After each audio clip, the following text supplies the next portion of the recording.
Untuk burung yang dibuang oleh indukannya, itu menurut pengalaman saya, kalau minus ya kita buang, Mas.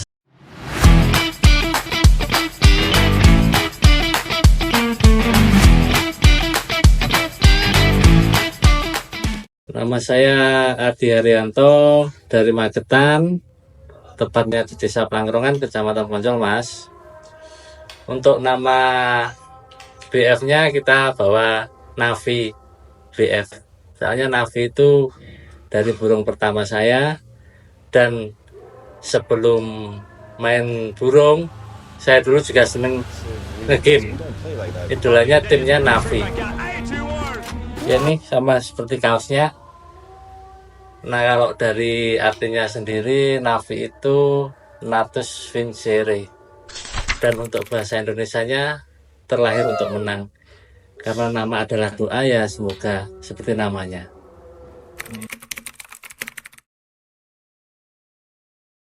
Kalau untuk kandang burung murai, itu tinggal berapa ya? Tinggal 7 kandang sekitaran. Kalau dulu ada 17, Mas. Tapi ya ada indukan yang mati, ada yang regenerasi seperti itu. Dulu juga pernah ternak kacer, nggak jadi kacernya. Kalau murai alhamdulillah ya ada yang produk meskipun nggak 100%. Hari ini aku sedih sekali karena burung-burungku itu pada mati. Ini burung muraiku mati. Kalau saya satu kandang itu satu betina satu jantan. Jadi sepasang. Ya sepasang.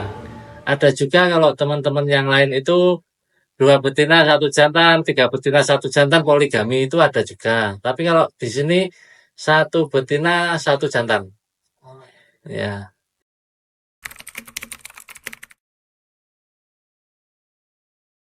Kalau faktornya banyak, untuk murai itu banyak. Ini berdasarkan pengalaman aja, Mas ya. Saya juga masih belajar. Kalau murai itu kan namanya burung fighter. Jadi teritorial. Dan burung murai juga itu nggak mesti ya. Ada yang gampang, ada yang susah, beda-beda. Sama seperti manusia juga, beda-beda. Milih istri ya, milih mungkin ada yang milih yang cantik, ada yang putih ya seperti itulah, hampir sama.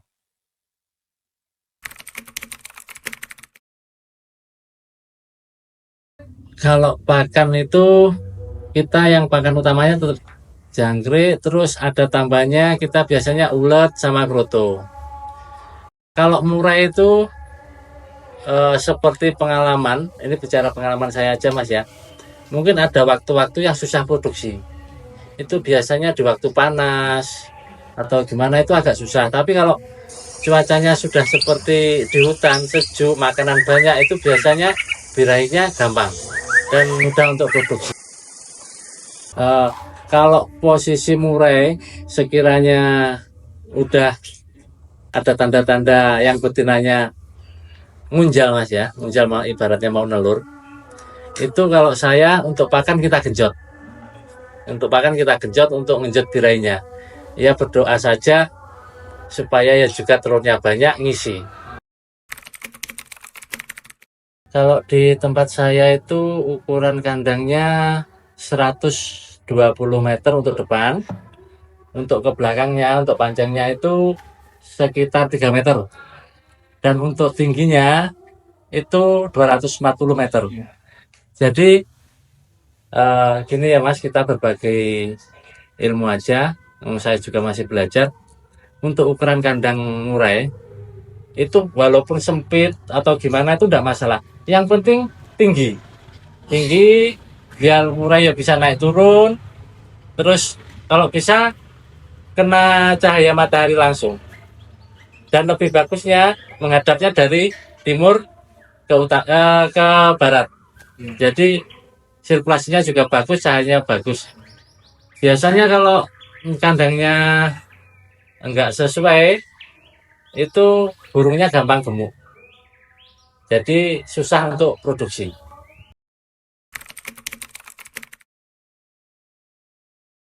Kalau sebenarnya banyak itu perkawinan burung murai itu teknisnya.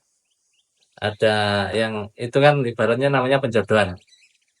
Kalau penjodohan itu ada yang dikenalkan dulu, ada yang gimana ya langsung dimasukkan ibaratnya gitu. Tapi kalau saya biasanya nunggu betinanya siap, Mas. Nunggu betinanya siap, tanda-tandanya ya sudah ngunjal, sudah menderi, atau mungkin bunyi manggil jantan, lah gitu jantan kita masukkan. Jadi kita meminimalisir untuk resiko ibaratnya dibantai atau dibunuh.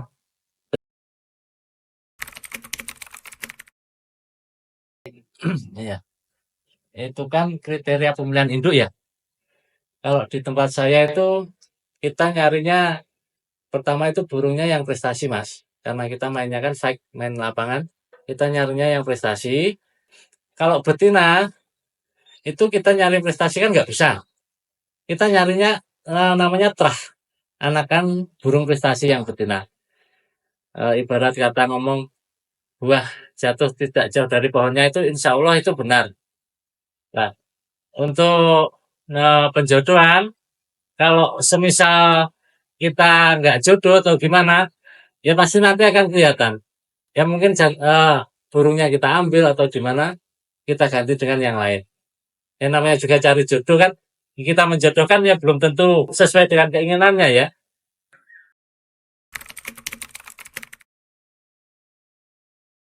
Kalau bicara harga ini sebenarnya relatif ya Mas, untuk burung. Kalau untuk murai batu, berhubung kita mainnya factor, kita nggak bicara warna, nggak bicara panjang ekor, kita bicara factoran, untuk harga itu sesuai kualitasnya saja Mas. Jadi kalau untuk anakan ya kita nggak gimana ya, kita juga belum tahu ini nanti burung jadi prestasi apa enggak. Tapi yang jelas kalau anakan dari burung bagus itu pasti ada yang bagus.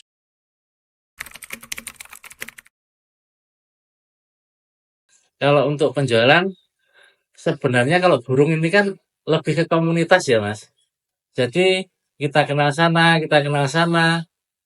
Ya mungkin banyak ada teman yang datang seperti itu. Kalau kalau saya posting enggak sih Mas. Saya enggak jualan posting seperti itu.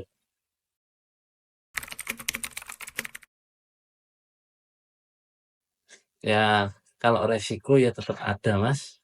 Yang namanya juga penangkaran, yang ditangkar nyawa, yang pasti kematian, penyakit, stres, seperti itu.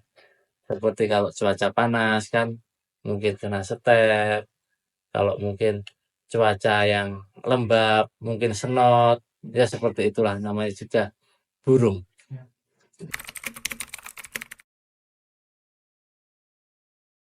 Dalam waktu 1 tahun itu enggak mesti ya. Terkadang juga ada yang 1, 2, atau mungkin 3 sampai 4 ada yang nggak punya anakan itu ada. Terkadang juga ada yang 1 tahun punya banyak anakan itu juga ada.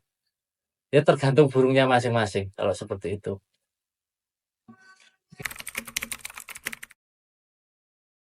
Saya kurang lebih ini baru 4 tahun Mas. Terus ya kita 2 tahun itu hampir tidak produksi burung kita.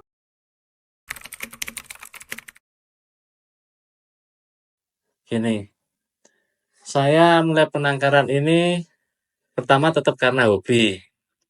Yang kedua, dulu kan sering beli murai untuk dilombakan.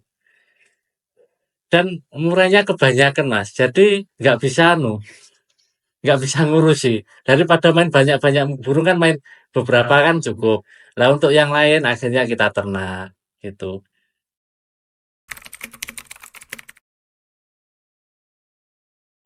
Ada juga yang berasal dari burung juara Mas, ada juga yang dari muda hutan. Kita mainnya muda hutan sama ya prestasian. Kalau yang prestasian itu namanya banyak Mas. Kalau nyebutin satu-satu ya mungkin agak gimana ya. Ada. Ya anakan kita belum banyak, tapi alhamdulillah ada beberapa anakan sudah prestasi. Ada juga yang gerimis itu dulu dari Mas Cepi. Ada juga itu si Dharma. Terus terakhir ini Metro. Ada yang paling kecil ini Jakarta Bagus burungnya, Mas. Dulu saya kira betina ya, ternyata jadi jantan itu dibeli. Ini sekarang bagus penawarannya udah ya sekitar 50 juta ini. Baru pastol burungnya masih muda. Motivasi untuk pemula, sebenarnya saya belum pantas ngasih motivasi ini. Saya juga masih pemula.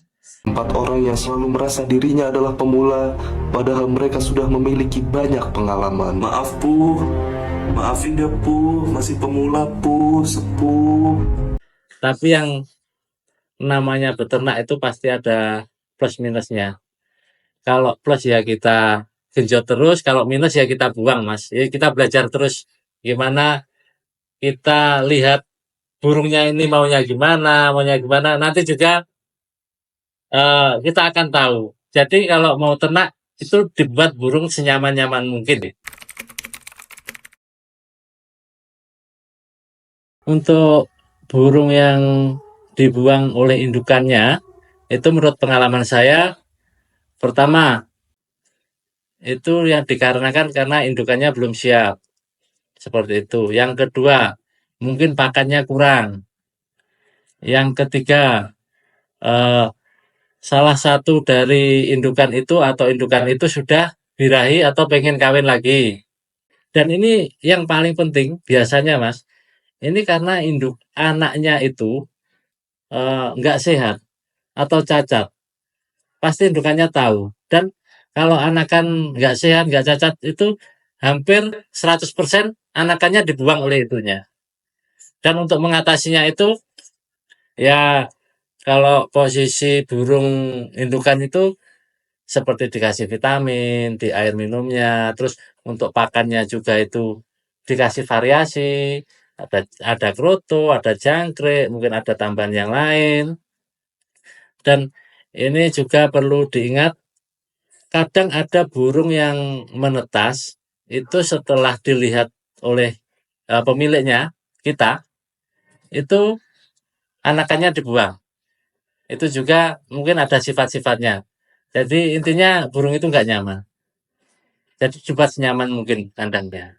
Buat teman-teman peternak, saya juga masih belajar. Kita bagi-bagi ilmu. Mungkin ya ilmu saya ini belum seberapa. Mohon maaf.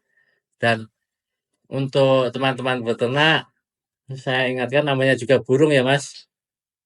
Itu kita buat burung itu senyaman mungkin. Dan semoga keinginan para peternak tercapai. Jadi anakannya banyak. Terima kasih. Assalamualaikum warahmatullahi wabarakatuh.